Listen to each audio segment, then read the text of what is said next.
Veamos algunas recomendaciones para la sustentación, ¿no?, de los resultados de una tesis doctoral o un trabajo de grado de maestría. Eh, el tutor de una tesis no puede descansar hasta que el trabajo no se haya presentado, no se haya sustentado, ¿no?, ante un tribunal, correspondiente. Y por eso tiene que tratar de transmitirle al tesista un conjunto de orientaciones que le posibiliten, ¿no?, una adecuada terminación y evaluación del proyecto de investigación que ha desarrollado, ¿no? Es una responsabilidad, en este caso, del director de tesis y, por supuesto, ¿no?, del tesista, ¿no? O sea, dejarse dirigir, ¿no? Incluso escuchar criterios de otros tesistas que han ya pasado por eso, de otros, ¿no? También es importante, ¿no? Eh, Tal vez lo mejor sería que siempre una tesis deba ser predefendida, ¿no?, antes que sustentada. O sea, especie de presustentación o predefensa. Eso existe. Por ejemplo, en Cuba existe, ¿no?, esas criterios que le dan antes de una sustentación, porque no olvidemos que una tesis doctoral o un trabajo de maestría, menos, pero una tesis doctoral sí más importante, es un criterio avalado por un colectivo de profesores, ¿no?, investigadores de un departamento, una cátedra, una escuela, de una facultad. Por lo tanto, es la responsabilidad colegiada de todo, ¿no? Y por eso, ojalá que intervengan todos los profesores del departamento, que den criterios antes de la sustentación, porque un fracaso en la tesis es un fracaso del tutor, del departamento, de la escuela, de lo que sea, ¿no es así? Y si se puede nombrar algunos oponentes para que critiquen la tesis antes de sustentación, mucho mejor, ¿no?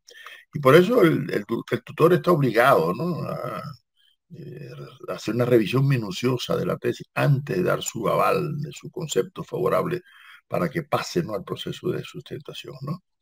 Y ese acto de predefensa debe ser un acto parecido al acto final de la sustentación, ¿no? Incluso en Cuba se considera que es más importante la predefensa que la defensa. En la predefensa se hacen muchas críticas, muchas sugerencias para que mejore, ¿no? Se hace 2 o 3 meses antes de la sustentación para que ya dé los toques finales, ¿no?, al trabajo, ¿no? Es decir, es una especie de preparación, ¿no?, para la sustentación definitiva de la tesis. ¿Cuáles son algunas recomendaciones que, a partir de mi experiencia de haber hecho mi primera tesis doctoral allá en la Universidad de Leipzig en filosofía y luego una segunda tesis doctoral en Cuba sobre, ¿no?, en ciencias sociales, pues pueden ser de algún interés para los tesistas, para los directores de tesis? Primero, a la hora de ya ir a la sustentación, hay que tener en cuenta que normalmente lo que se da son unos 30 minutos, 40, en ningún momento dan una hora, ni mucho menos, que una tesis de segundo nivel sí dan una hora, ¿no?, o de segundo grado. Pero normalmente en 30 minutos tiene que el sustentante, el tesista, resumir, ¿no? Y por lo tanto ese resumen tiene que hacerlo con mucho cuidado, ¿no?, durante mucho tiempo, preparar de manera que estén los contenidos básicos que se presentan en la introducción y en las conclusiones, sobre todo así como una breve reseña, ¿no?, de los principales capítulos. Y esto tiene que revisarlo bien, ese resumen, el tutor. Recuerden que ese resumen no es para leerlo, propiamente dicho, en la sustentación, es para guiarse, en la sustentación, que es otra cosa, ¿no?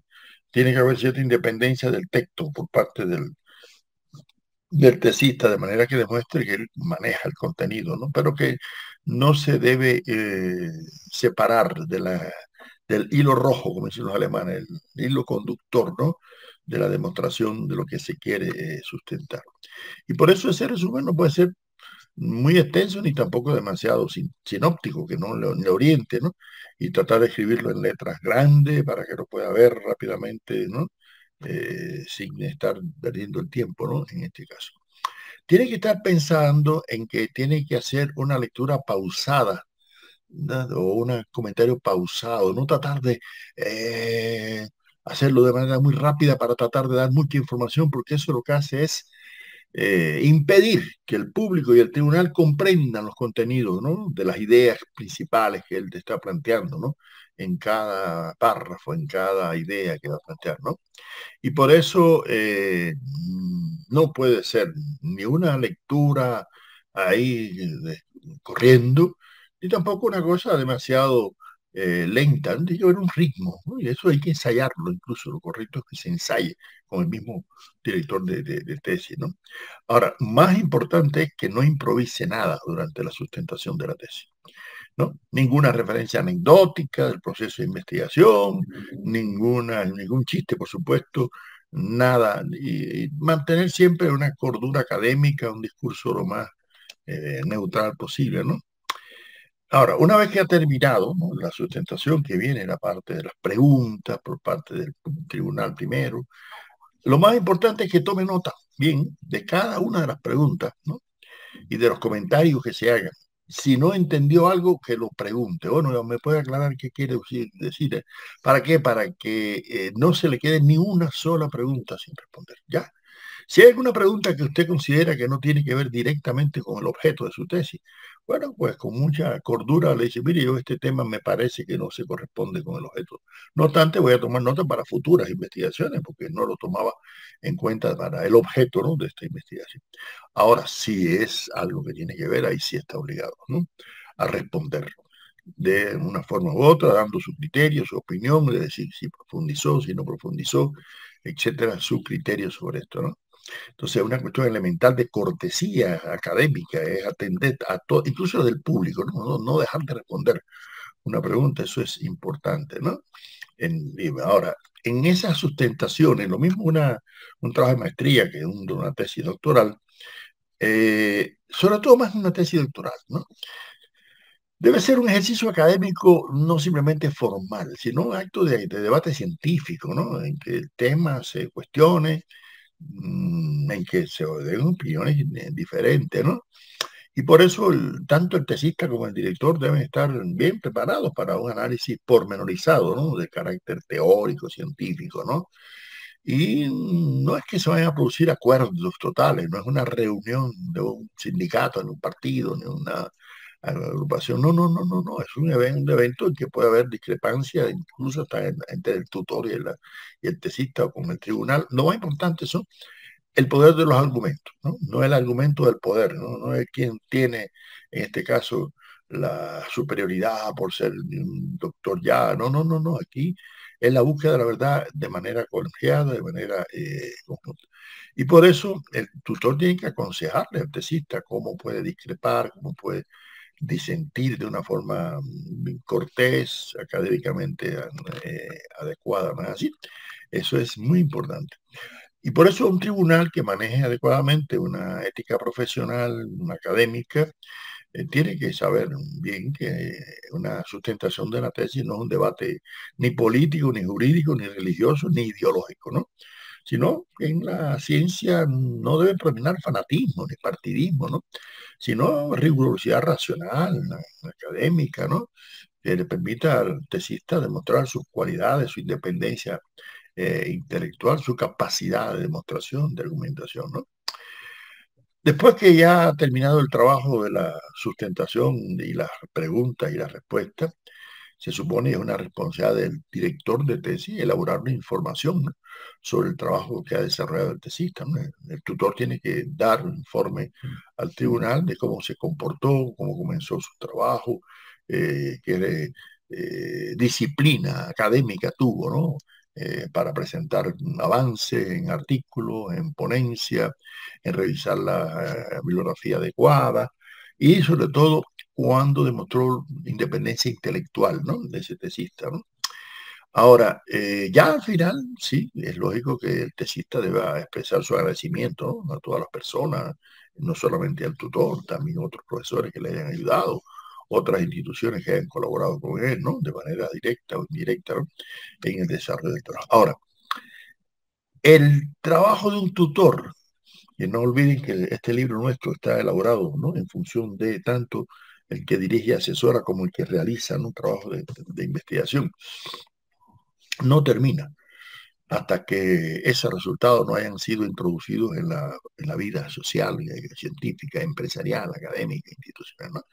No se trata simplemente de que el tesista cuelgue un cuadro con el título en la pared de la investigación, ¿no? Y por eso, si los resultados no se presentan en eventos nacionales o internacionales, no se presenta en una editorial para publicarlo como un libro, no se introducen como un determinado metodología para mejorar una empresa, una institución, un sistema productivo de servicio, o en la docencia, ¿no? Universitaria, ahí el tesista no debe sentirse solo que ya terminó y que el tutor lo abandonó. Yo creo que el verdadero tutor es aquel que ya entrega a la sociedad, ¿no?, un producto totalmente elaborado y que tiene aplicabilidad, ¿no? Y por eso el tutor debe que sentir orgullo, ¿no? Como aquel joven investigador que él dirigió desde sus primeros pasos por esa escarpada y agreste cumbre de la ciencia, ¿no? Se convierte en un líder prestigioso, con independencia. Porque no olviden que lo principal para formar un tesista de doctorado es que sea al menos capaz de dirigirse a sí mismo, ¿no? Esa es la diferencia con un trabajo de grado de maestría.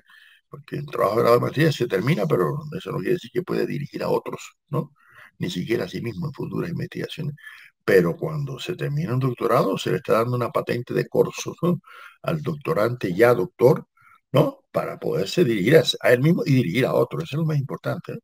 Entonces, por eso, el tutor de tesis también tiene que estar muy atento a que aquel tesista sea formado no solamente técnicamente, no solamente científicamente, sino desde el punto de vista filosófico, epistemológico, de una manera adecuada para que sustente cuáles son las perspectivas filosóficas, epistemológicas, ¿no?, que ha desarrollado durante su tesis. Claro, eso lo vamos a ver luego en otros videos que vamos a desarrollar posteriormente sobre este libro nuestro, el otro, para qué sirve, ¿no?, la epistemología a un investigador y a un profesor.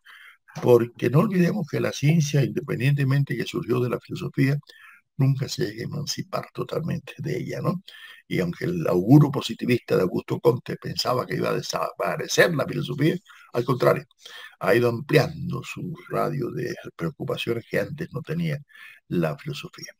Entonces, si el investigador aspira a ofrecer un mejoramiento cultural o social para un país, una región, ¿no?, en una tesis, tiene que partir, lógicamente, de haber hecho un estudio profundo de esa realidad específica, concreta, pero armado de categorías filosóficas, epistemológicas, que le permitan, ¿no?, una adecuada reflexión teórica, una comprensión, ¿no?, teórica de ese problema.